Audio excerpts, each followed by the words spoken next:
नमस्कार मित्रांनो, आपण जी पूर परिस्थिती महाराष्ट्रामधल्या विविध जिल्ह्यांमध्ये निर्माण झालेली आहे त्यासाठी खूप स्टेक होल्डर्स जे आहेत ते मदत करत आहेत. जसे की NGOज असो, सिव्हिल सोसायटी असो किंवा गव्हर्नमेंट असो, त्यांच्या परीने मदत करत आहेत. सध्याला आम्ही उस्मानाबादमध्ये भूमपरंडा हा जो गाव आहे हा पण पुरामुळे बाधित झालेला आहे. त्यासाठी आम्ही मदत करण्यासाठी आलेले आहोत.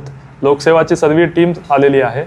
त्यामध्ये प्रामुख्याने तीन गोष्टी आम्ही देत आहोत. एक शैक्षणिक साहित्य, दुसरं अन्नधान्याच्या किट, तिसरं जे रिलेटेड गोष्टी आहेत, भांडी असो, अशा गोष्टी देत आहोत.